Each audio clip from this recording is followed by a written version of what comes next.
네, 안녕하세요. 오늘은 구독자님들이 500분이 벌써 넘었습니다. 너무 감사드리고요. 그 기념 영상을 한번 찍어 볼 건데요. 코스닥 150이 불과 2년 전만 해도 굉장히 핫했다가 그래서 투자자분들이 몰려서 당시에 물렸던 경험이 있고 이 아픈 교훈을 잊지 말자. 즉, 투자금을 한 번에 몰빵하지 말자는 몰빵 금지라는 주제로 한번 말씀을 좀 드려보려고 해요. 이 코스피 지수 한번 보십시오. 이렇게 계속 박스권 횡보를 몇 년간 지속하다가 2017년이 굉장히 이변을 보여줬던 해였죠. 2000포인트대에서 2500까지 훌쩍 연간 지수가 20% 이상 상승해버린 기염을 토하고 주저앉았다가 코로나 때 피크를 찍고 다시 회복을 V자로 한 지금 2600을 넘었습니다. 정말 놀랍죠? 이렇게 코스닥인데 아니 그 시장이 좋지 않고 코로나로 인해서 힘든데도 코스피 지수가 이렇게 높다라는 거는 우리나라의 위상이 높다라는 거를 반증하는 것 같아서 기쁜 측면도 있습니다. 코스닥을 볼까요? 코스닥도 마찬가지였습니다. 2017년도에 굉장히 강력한 상승을 보여주고요. 그만큼 크게 무너졌다가 다시 회복해서 드디어 2018년도 고점을 회복한 모습이 현재 위치라고 볼 수가 있겠습니다. 지금 화면에 보여드리는 거는 당시에 그래서 히트 쳤던 펀드 코스닥 150 1.5배 레버리지라는 펀드 상품을 한번 보여드리려고 해요. 이 상품이 이 당시 얼마나 인기였냐면 한 2천억 정도 단기간에 모입니다. 그래서 여기 2천억 정도 밑에가 이게 설정액이니까 펀드 규모가 늘어난 건데 이 늘어나게 된 과정을 보면 이런 거죠. 화면에 보시면 첫 번째 2017년도에 이 코스닥이 좀 안 좋았었잖아요. 연말 연초만 하더라도 이렇게 좀 주가가 부진했습니다. 펀드 성과가 뭐 마이너스대 기록을 하다가 이게 연초가 되면서 2017년 초에 한 6월에서 9월 사이까지 대략 한 20% 정도 반등을 합니다. 그래서 돈이 이제 수익이 좀 나는 걸 보면서 돈이 많이 들어온 거죠. 들어왔다가 주가가 주춤하니까 다 환매돼서 빠져나갑니다. 이때는 뭐 크게 물린 분은 없을 거예요. 근데 두 번째 상승이 언제냐면 9월부터 이제 또 일어난 거죠. 9월부터 대략 한 11월 정도까지 상승을 또 급격하게 합니다. 이때는 더 크게 상승을 해요. 30% 이상 상승을 한 것 같아요. 이때 다시 또 돈이 들어오죠. 그랬다가 다시 좀 조정이 나오니까 또 얼른 또 돈이 빠져나가죠. 근데 그리고 나서 2017년 말에 그리고 2018년 초에 급격히 다시 한번 상승을 하니까 돈이 그때 크게 들어와서 2천억까지도 차여집니다. 그리고 나서 어땠습니까? 쭉 꾸준히 물리죠. 흘러내리는 동안에 설정액 요 금액이 물려 있습니다. 무려 2020년 지금 11월이니까 2년하고도 한 7개월 이상을 물려 계시다가 코로나 때 피크를 찍었죠. 되게 무서우실 건데 그리고 지금 이제 반등을 한 상황인 겁니다. 근데 레버리지다 보니까 일일 등락폭의 1.5배로 상승도 하고 하락도 하거든요. 그러니까 이거는 지수가 제자리로 왔다 그래서 원금이 되는 구조가 아니죠. 단순히 생각해도. 그만큼 하락이 아직은 더 크게 나타나는 모습인 걸 볼 수가 있습니다.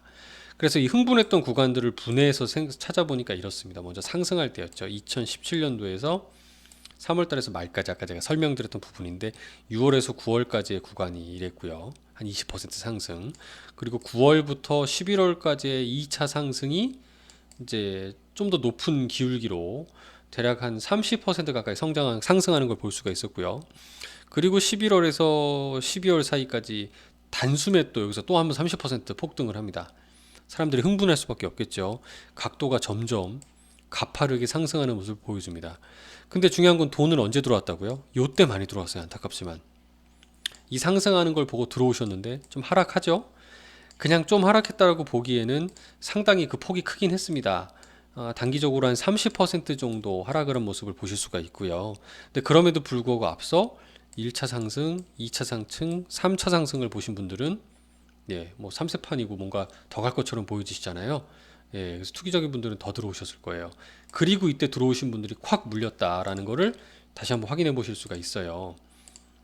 이제 이번에 빠질 때 사이클이죠. 2018년도 1월 달에 그래서 꼭지에 물린 분들입니다. 계속 하락하죠.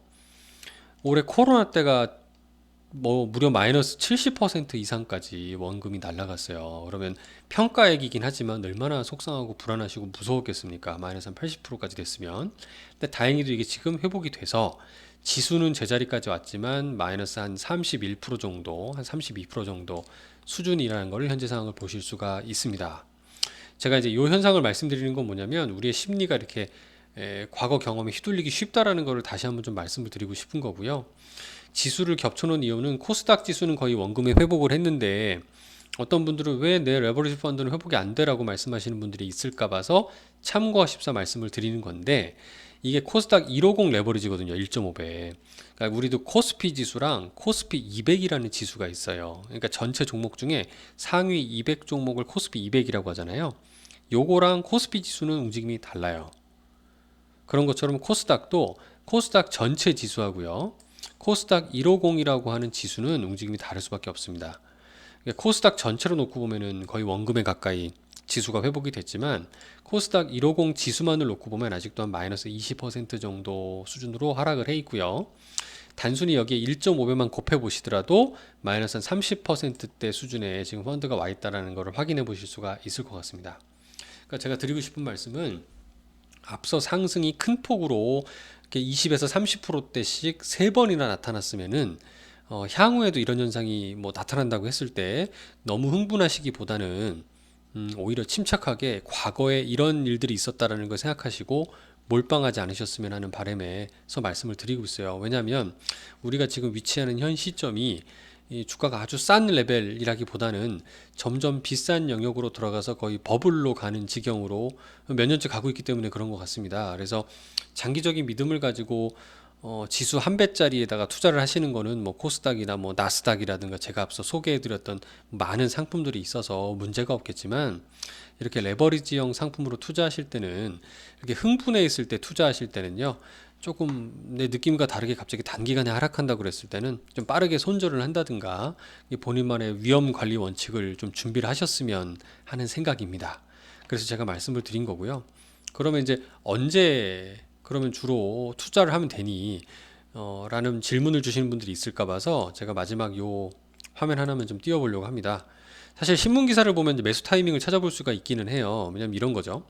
2017년도 아까 우리가 흥분할 때 희한하게 무슨 뭐 부동산 펀드들이 막 설정된다 나온다는 뉴스가 막 나왔거든요. 근데 이런 얘기가 이제 들은 거죠. 아, 증시가 추풍 낙엽이요. 해외 부동산 펀드로 돈 몰린다라고 막 돈이 몰리는 광고성 기사들이 나와요. 2018년 11월 26일 날 얘기입니다. 그러니까 아까 코스닥도 그렇고 증시 지수가 많이 하락할 때죠. 아니나 다를까 이런 그래프가 친절하게 나옵니다. 해외 부동산 펀드 인기 비결은 수익률인데 이렇게 수익률이 좋은데 국내 주식형 펀드는 마이너스 18.2%나 이렇게 성과가 안 좋다라고 막 흉을 보는 거예요.